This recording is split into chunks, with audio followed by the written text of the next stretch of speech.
बिस्मिल्लाहिर्रहमानिर्रहीम। आज chemistry part 2 के अंदर हम बहुत ही एक बेसिक कॉन्सेप्ट ऑर्गेनिक केमिस्ट्री के हवाले से डिस्कस करेंगे कि अगर आपने ऑर्गेनिक केमिस्ट्री को अच्छे से समझना है या आप उसका जो एक बेसिक कॉन्सेप्ट है वो हासिल करना चाहते हैं तो मैंने ये सिर्फ नोमेनक्लेचर की बेस पे 3-4 लेक्चर बनाने हैं कि ताकि आपको जो टोटल ऑर्गेनिक केमिस्ट्री के अंदर जो मेन चीज़ है कि आपको कंपाउंड का जो नेम है वो पता होना चाहिए कि ऑर्गेनिक कंपाउंड अगर आपको फार्मूला लिखा हुआ है तो आप उसको पढ़ेंगे किस तरह, यानी कि आप उसका कोई अगर नाम देना है तो आप नाम किस तरह देंगे।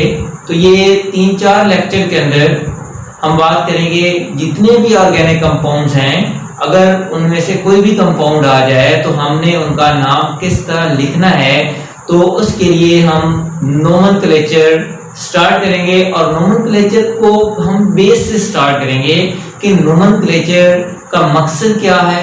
ये नोमेनक्लेचर के अंदर हम कौन कौन सी चीज़ों को अगर माइंड में रखेंगे तो हमारे लिए कोई भी ऑर्गेनिक कंपाउंड होगा तो उसको नाम देना बहुत ही आसान होगा। तो इसलिए हम डिस्कस करेंगे नोमेनक्लेचर ऑफ ऑर्गेनिक कंपाउंड कि जो ऑर्गेनिक कंपाउंड है, यानी कि चैप्टर 8 स्टार्ट करने से पहले ये 3-4 लेक्चर अगर आपने सुन लिए और हर लेक्चर इनके 3-4 जो भी होंगे, हर लेक्चर का जो लिंक है वो दूसरे लिंक जो लेक्चर है उसकी डिस्क्रिप्शन में आपको मिल जाएगा।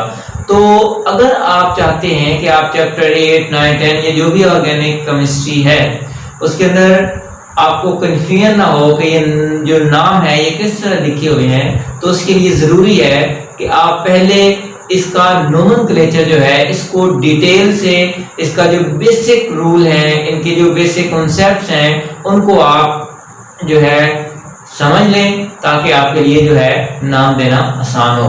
तो नोमेनक्लेचर ऑफ ऑर्गेनिक कंपाउंड का मतलब यानी कि उसका मीनिंग्स क्या है, उसका मतलब है assignment of names to organic compound. यानी कि ऑर्गेनिक नोमेनक्लेचर का जो मतलब है वो ये है कि ऑर्गेनिक कंपाउंड को यानी कि कोई नाम यानी कि उसका जो नेम्स है उनको नेम हमने असाइन करना है, यानी कि ये इसका मतलब है। तो नोमेनक्लेचर का मतलब किसी भी ऑर्गेनिक कंपाउंड का नाम जो है वो हम किस तरह लिखते हैं।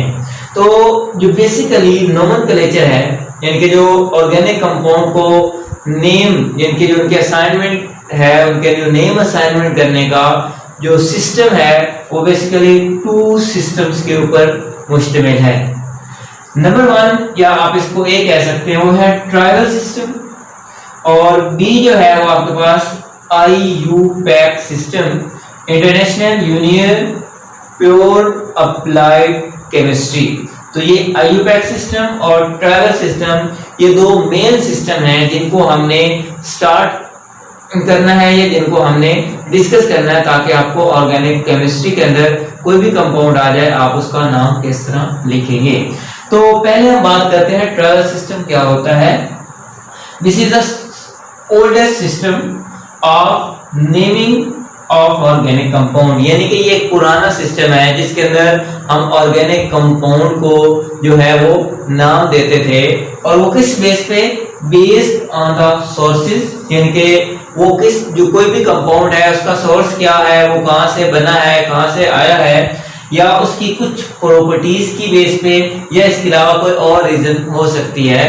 तो ट्रायल नेम यानी कि ये एक पुराना सिस्टम है जिसके अंदर हम ऑर्गेनिक कंपाउंड को उनके सोर्सेज की बेस पे या आप ये कह सकते हैं उनकी प्रॉपर्टीज या कोई और रीजन इसकी बेस पे हम उन ऑर्गेनिक कंपाउंड को नाम देते थे। तो इसके जो नाम थे यानी कि जो फ्रीक्वेंटली नाम हो सकते हैं वो ज्यादातर लैटिन और ग्रीक वर्ड्स के अंदर आपको मिलेंगे और ये अभी हम एग्जांपल्स करेंगे तो आपको इसका आइडिया क्लियर हो जाएगा। तो एग्जांपल 1 जो है वो एस्टिक एसिड है और एस्टिक एसिड जो वर्ड मींस के आपका ड्राइव हुआ है विनेगर और ये लैटिन वर्ड एस्टम जिसका मतलब क्या होता है, जिसका मतलब आपके पास विनेगर मींस के ये जो सिरका है इसका ये सोर्स है, तो इससे ये क्योंकि ड्राइव हुआ है, इससे निकला है, इसलिए ट्रैवल नेम की बेस पे हम इसको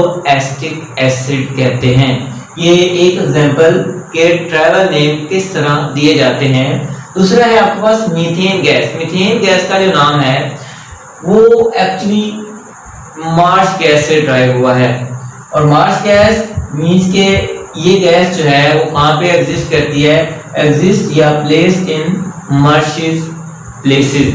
तो मार्शियस प्लेसेस होने की वजह से मार्स गैस या इससे जो गैस मीथेन गैस, इनके इसका जो सोर्स है वो मार्स गैस है, तो इसलिए हम इसको क्या कहते हैं, मीथेन गैस। ये आपके पास सेकंड एग्जांपल है ट्रैवल सिस्टम। इसी तरह एक और एग्जांपल आपके पास यूरिया और यूरिक एसिड आपने सुना होगा, तो वो यूरिन से यानी कि ड्राइव हुए हैं, क्योंकि यूरिन के अंदर ये दोनों चीजें मौजूद होती हैं, यूरिया भी और यूरिक एसिड भी। तो ये था आपके पास ट्रैवल सिस्टम के बारे में कुछ इंट्रोडक्शन कि ट्रैवल सिस्टम क्या होता है, उसको हम किस तरह नोमेनक्लेचर के अंदर इस्तेमाल करते हैं।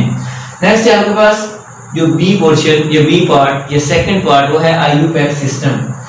सबसे पहले हम आईयूपैक सिस्टम का प्रिंसिपल समझते हैं कि ये किस प्रिंसिपल के तहत इसके अंदर जो नेमिंग्स या इसका जो नोमेनक्लेचर सिस्टम है वो लिखा जाता है। Each different compounds should have different name, यानी कि हर जो डिफरेंट कंपाउंड्स होगा वो डिफरेंट उसका जो है वो नेम होगा। अब आईयूपैक सिस्टम लिखने का मकसद कि इंटरनेशनल लेवल के ऊपर कि कोई एक कंपाउंड, यानी कि कंफ्यूजन से बचने के लिए कि अगर कोई एक कंपाउंड जो है वो किसी और कंट्री के अंदर उसके प्रॉपर्टीज उसके बारे में बताना है, तो कोई इंटरनेशनल लेवल पे उनका एक नाम होना चाहिए। तो इस कंफ्यूजन से बचने के लिए हम क्या करते हैं, हम आईयूपैक सिस्टम इस्तेमाल करते हैं, और इसके मुताबिक हर कंपाउंड का जो है वो एक डिफरेंट जो है वो नेम होगा, उसका एक अलग नोमेनक्लेचर होगा। और आईयूपैक सिस्टम जो है ये बेसिकली इसके तीन हिस्से हैं, तीन पार्ट हैं, और अगर आपने वो तीन हिस्से समझ लिए तो फिर आपको आईयूपैक नेम सिस्टम के अंदर कभी भी कंफ्यूजन नहीं होगी। तो नंबर 1 जो है वो है वर्ड रूट्स। अब वर्ड रूट इनको हम वन बाय वन डिस्कस करेंगे। पहले हम डिस्कस करते हैं कि वर्ड रूट्स क्या है। वर्ड रूट्स में एक्चुअली क्या चीज डोनेट होती है, it donate the number of carbon, इनके जो आपके पास कार्बन एटम होते हैं प्रेजेंट इन चेन, इनके जो आपके पास ऑर्गेनिक कंपाउंड की चेन होगी उसके अंदर जितने नंबर ऑफ कार्बन एटम मौजूद होंगे उसको क्या कहते हैं, उसको हम वर्ड रूट्स कहते हैं। अब ये चंद एक वर्ड रूट्स, उनकी यानी कि लेंथ कार्बन चेन क्या होगी, उनके वर्ड रूट्स के नेम क्या होंगे, ये अगर आपको याद होंगे तो आपके पास जो मोस्टली ऑर्गेनिक कंपाउंड, खासतौर पे ये आप एफएससी या बीएससी लेवल तक जितने भी ऑर्गेनिक कंपाउंड आप पढ़ते हैं उनके अंदर मोस्टली यही वर्ड रूट्स इतनी ही यूज होंगी, इससे ज्यादा आपको याद करने की जरूरत नहीं है। तो आप यहाँ पे देखें, ये चेन लेंथ, यानी कि जो आपके पास कार्बन चेन है उसकी लेंथ, और यहाँ पे आपके पास वर्ड रूट, तो चेन लेंथ में C1 और C2, तो C1 का जो वर्ड रूट होता है मेथ, इसी तरह एथ, C3 C4, C3 को कहते हैं प्रोप, इसका यानी कि वर्ड रूट्स का नेम है, और C4 को कहते हैं ब्यूट, यानी कि 4 कार्बन। C5 और C6 में 5 वाला पेंट, और आपके पास 6 में हेक्स। इसी तरह 7 और 8 हेप्ट और ऑक्ट। इसी तरह 9 और 10 में नॉन और डेक। 11 और 12 में अनडेक और डूडेक, ये इसके आपने नेम याद करने हैं। 13 और 14 के अंदर ट्राइडेक और टेट्राडेक। 15 और 16 के अंदर पेंटाडेक और हेक्सा। 17 और 18 के अंदर हेप्टाडेक और ऑक्टाडेक। इसी तरह 19 और 20 के अंदर नोनाडेक, और 20 के जो अंदर है वो है इकोस, यानी कि 20 को सीन जो है वो 20 होता है, तो इसके लिए जो वर्ड रूट है वो इकोस है। तो ये आपने 20 चेन लेंथ के आपने वर्ड रूट के जो नाम है वो आपने याद करने हैं। अगर आपको ये 20 वर्ड रूट याद हो गए तो कोई ऐसा ऑर्गेनिक कंपाउंड नहीं है जिसको आपको उनका नाम यानी के देना वो आपके लिए मुश्किल हो। तो ये आपके लिए था वर्ड रूट्स। नेक्स्ट हम इसके जो बाकी दो पोर्शन हैं, बाकी जो पार्ट हैं उनको डिस्कस करते हैं। तो अब हम नेक्स्ट जो है दूसरा पोर्शन या जो उसका दूसरा पार्ट है वो है सुफिक्स।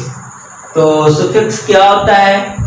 वर्ड रूट हमने डिस्कस किया कि वर्ड रूट्स इनके जो आपके पास कार्बन चेन की लेंथ है कि 1 2 3 है तो उसको हमने किस तरह नाम देना है।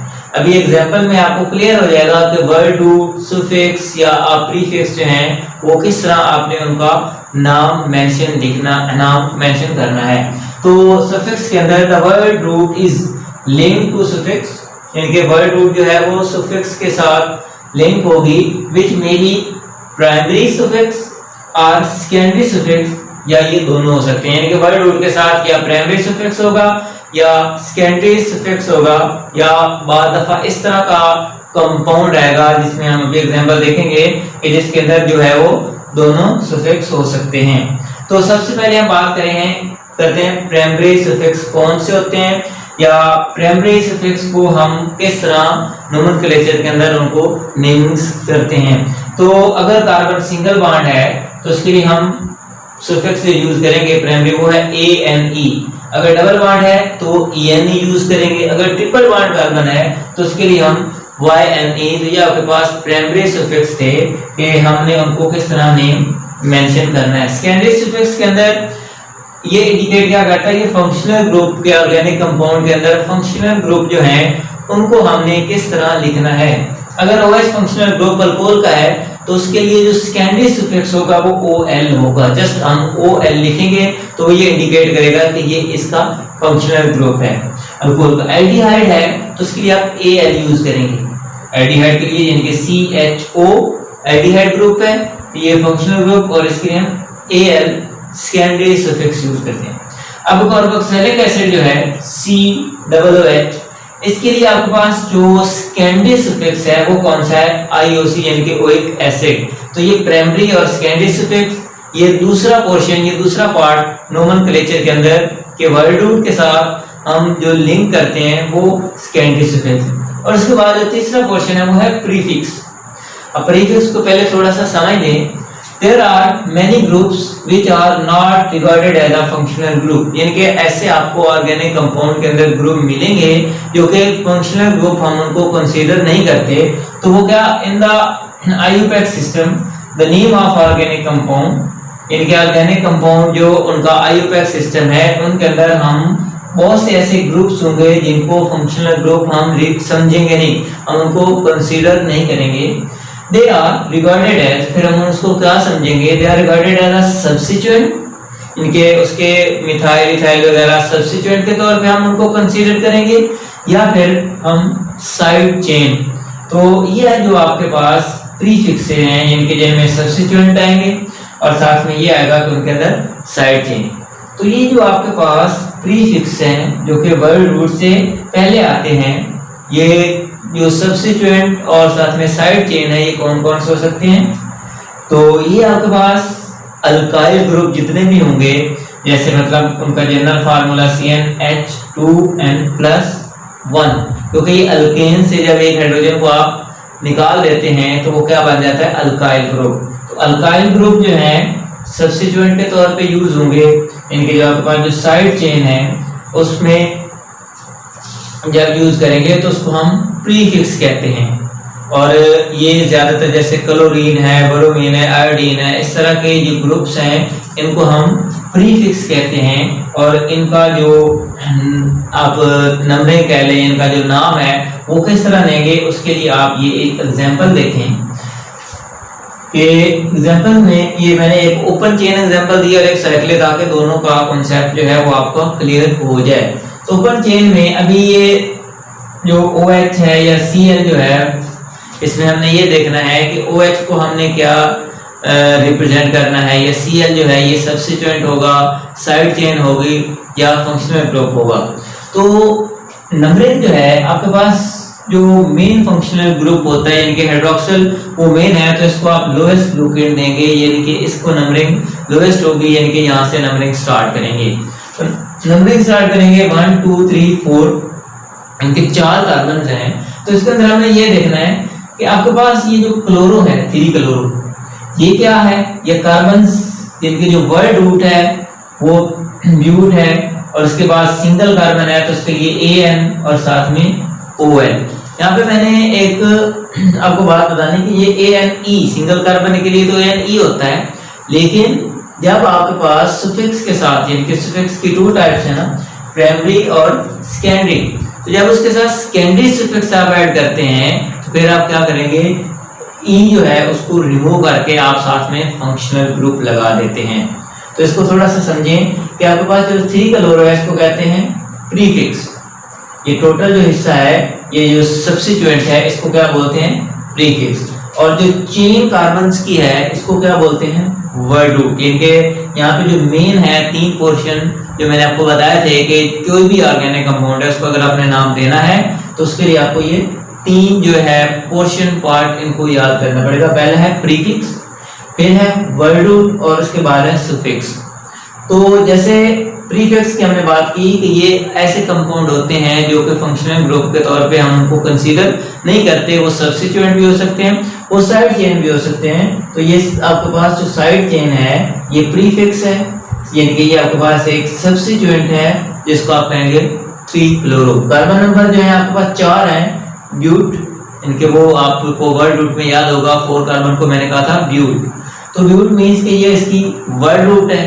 तीसरी चीज सुफिक्स, इसके साथ एक तो इनके सिंगल कार्बन है और दूसरा ये फंक्शनल ग्रुप है, तो इसको हम क्या बोलते हैं, सुफिक्स बोलते हैं। तो यहाँ पे आपने ये चीजें देखी कि जब भी आप ऑर्गेनिक कंपाउंड का नाम देंगे उसमें ये 3 चीजें होंगी, प्रीफिक्स होगा और उसके बाद वर्ड रूट होगा और उसके बाद सुफिक्स होगा, और ये अरेंजमेंट ऐसे ही रहेगी।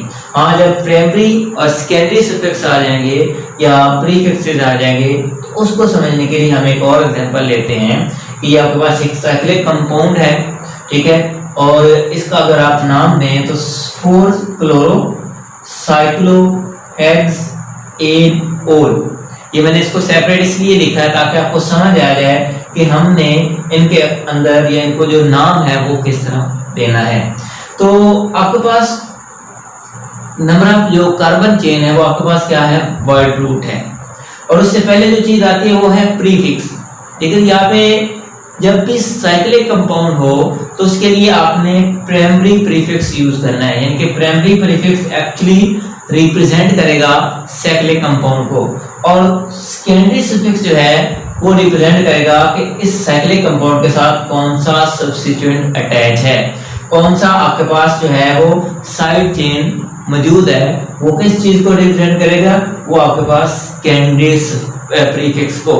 इनके प्राइमरी प्रीफिक्स और सेकेंडरी प्रीफिक्स में ये चीज याद रखनी है कि जो प्राइमरी प्रीफिक्स है वो हमेशा साइक्लिक फॉर्म को शो करेगा, और जो सेकेंडरी प्रीफिक्स है वो आपके पास सब्स्टिट्यूएंट या आपके पास जो साइड चेन है उसको रिप्रेजेंट करेगा। अब वर्ड रूट के बाद आपको पता है क्या होता है, सफिक्स होता है, उसमें सेकेंडरी या प्राइमरी आ सकते हैं। तो आपके पास ANE यानी कि जो आपके पास सिंगल, डबल या ट्रिपल बॉन्ड को शो करने के लिए आप क्या यूज करते हैं, उसको प्राइमरी सफिक्स कहते हैं, यहाँ पे देखें। और जो फंक्शनल ग्रुप है वो किस से रिप्रेजेंट करते हैं, वो सेकेंडरी सफिक्स से।